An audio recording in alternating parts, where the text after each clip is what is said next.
இப்ப இருக்கிற காலகட்டத்துல பெண்களுக்கு வேலை கிடைக்கிறது ரொம்ப கஷ்டமா இருக்கு. ஒண்ணுல உங்க அட்ரஸ் ஆதார் கார்டுல கொடுத்து ஜஸ்ட் ரிஜிஸ்டர் பண்ணிட்டீங்கன்னா மட்டும் போதும். இந்த வேலையை உங்ககிட்ட இருந்து யாராலும் பிரிக்க முடியாது. சோ வேலை எல்லாம் செய்யறோம்னா 50 வயசு ஆயிடுச்சு அப்படின்னா அந்த வேலையில இருந்து உங்களை என்ன பண்ணிடுவாங்க, நிப்பாட்டிடுவாங்க. ஆனா இந்த வேலை அப்படி கிடையாது. உங்க உயிர் மூச்சு போற வரைக்கும் உங்களுக்கு இந்த வேலை பர்மனன்ட். சோ மறக்காம உங்க ஃப்ரெண்ட்ஸ் யாராவது வேலைக்கு ட்ரை பண்ணிருந்தாங்கன்னா மறக்காம இந்த வீடியோ உங்களுக்கு ஷேர் பண்ணிடுங்க. நீ எதுக்காக என்ன லவ் பண்ற? எல்லாத்தையும் பார்க்கதான். எது இல்ல எல்லாத்தையும்னா உன் கூட சேர்ந்து எல்லாத்தையும் பார்க்கணும், உலகத்தை சுத்தி பார்க்கணும் அப்படி சொன்னேன். ஓ சூப்பர் சூப்பர். உனக்கு என் கூட சுத்தி பார்க்கணும்னா எங்க சுத்தி பார்க்கணும்? டெஃபினட்டா பாரிஸ் தான்டா. பாரிஸா? அதுக்கு ஏன் வெயிட் பண்றேன்? நான் நேத்து தான் போய் அத்தோ சாப்பிட்டு வந்தேன். வா இப்பயே போலாம். டேய் பாரிஸ் இட்லிடா. இட்லி கிடைக்குமான்னு தெரியல, ஆனா அங்க அத்தோ சூப்பரா இருக்கும். இட்லி எங்க வேணா கிடைக்குமே. ஷோ டேய் சரி விடு. நீ தோலா படம் பாத்திருக்கல? ஆமா, கார்த்தியும் நாகார்ஜுனும் பிரியாணி சாப்பிட போவாங்களே, அது மயிலாப்பூர். அங்க இருந்து நீ பீச் ரோடு புடிச்சு போனா பாரிஸ் வந்துரும். எனக்கு என்ன தெரியாத மாதிரி கேட்டுன்னு இருக்க. இப்பயே கிளம்பி நம்ம போலாம். ஒன்னும் தெரியாத மண்ணு. ஏய் நிறுத்து, என்னாச்சு? அட போடா. உன்ன மாதிரி சோதா பயல வச்சுட்டு பாரிஸ் போகணும்னு கனவு கண்டது என் தப்பு தான். நான் தனியாவே போய்க்கிறேன். ஏய் அங்க ரொம்ப கூட்டமா இருக்கும், நானும் வரேன். தொலைஞ்சிட போறேன். நண்பர்களே, நானும் அண்ணியும் இப்ப எங்க இருக்கோம்னு பாத்தீங்கன்னா கொடைக்கானல்ல தான் இருக்கும். கொடைக்கானல் எதுக்கு வந்திருக்கணும் எல்லாருக்குமே டவுட்டா இருக்கும். அது டவுட்லாம் வேண்டாம். ஆல்ரெடி மூணாருக்கு ஹனிமூன் போயிருந்தோம். இது 2வது ஹனிமூன் கொடைக்கானலுக்கு வந்திருக்கோம்.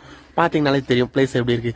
இப்படி ஒரு ஜில்லு ஜில்லு ஜில்லு கிளைமேட்ல நானும் உங்க அண்ணியும் ஜாலியா மலை உச்சியில இருந்து ரசிக்கும் போது எப்படி இருக்கு தெரியுமா? ஓகே மக்களே, அடுத்த வீடியோல பார்க்கலாம்.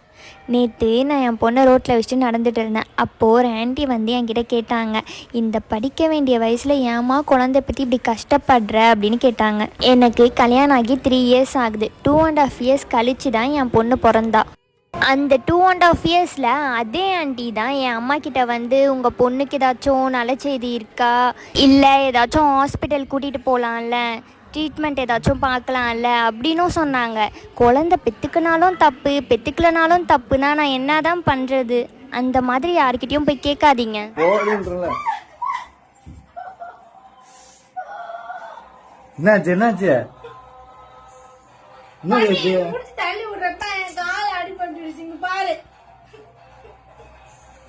இன்னொன்று காயம் அதுக்கா? தெரியும், எனக்கு இல்ல அடிபட்டு. இதெல்லாம் ஒரு காயம், இதெல்லாம் ஒரு காயம். பாரு எவ்வளவு பெருசு வீங்கி இருக்குன்னு.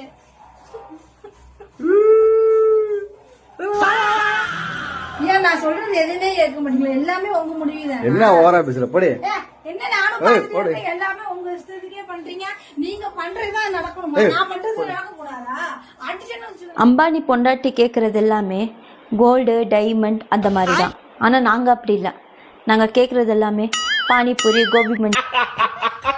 இது சின்ன வழிதான், நானே சரி பண்றேன். ஹாஸ்பிடல் போலாம், தயவு செஞ்சு கிளம்பு. ஏய் இது ஒரு பெரிய பிரச்சனையே இல்ல, நானே சரி பண்ணிடுவேன். ஹாஸ்பிடல் போனாதான் எதா இருந்தாலும் சரியாகும். கிளம்பு. இதுக்கெல்லாம் யாராவது ஆஸ்பத்திரி போவாங்களா? இரு நானே சரி பண்றேன். இப்பயே கால் பண்ணு, ஹாஸ்பிடலுக்கு போலாம், சரியா போயிடும். அமைதியா இரு. இவன் எதுக்கு இப்ப மெசேஜ் பண்றான்? யாரு? எந்த பொண்ணு? ஏய் நான் தான் சொல்லல, நானே சரி பண்றேனே. சித்ரா, உன் கையை காட்டு. செல்லத்தோட கை எவ்வளவு அழகா இருக்கு. அழகுல ஒன்ன மிஞ்சால் இல்ல. அப்படியாண்டி சமையல் கேவலமா பண்ற? நெருங்கும் வரை காத்து